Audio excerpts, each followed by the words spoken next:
Hello, rock and roll community. Welcome to a new theme for our Tuesday training tools as we restart our cycle and focus on respect for the child. This concept, the idea that children have an innate understanding of their needs, interests, and how they best learn, was revolutionary in a society that saw children as little people who were at their best when seen and not heard.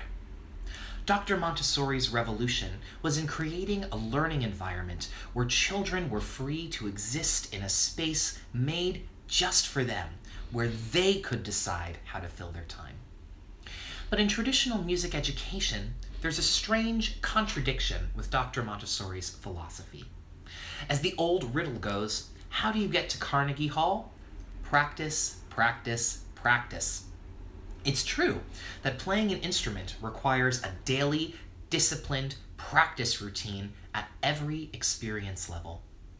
It's especially important in the earliest stages of learning an instrument, as the muscles in your body learn the movements and often micro-movements required for successful play. Practice isn't always fun. It's often frustrating as your mind and body struggle to learn exactly where to put your fingers. It's not fun to make a mistake or play a dissonant note you didn't mean to play, especially when you see professional musicians you look up to play with ease and confidence.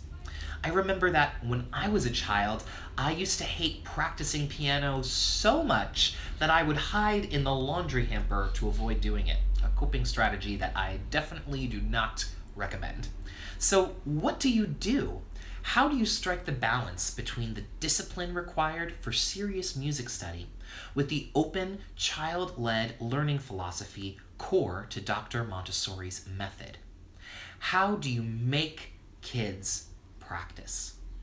To quote indie musician Amanda Palmer, you don't make them, you let them.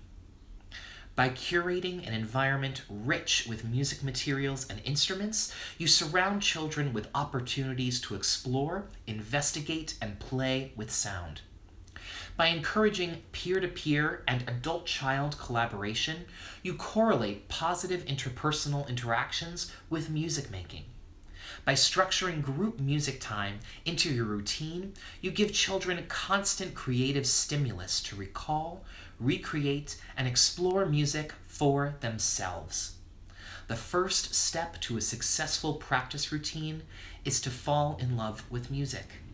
That's ultimately what sustains us and pushes us to get from that feeling of frustration, the I can't play, I'm no good, this is a waste of time mentality, to a place of focus, determination, grit, and accomplishment.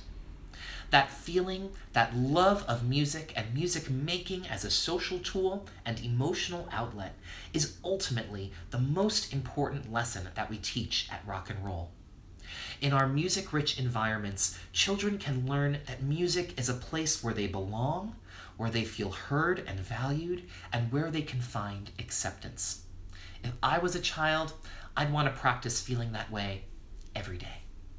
Thanks so much, everyone. Have a great week this week, and I'll see you next week for the next Tuesday Tools. Bye.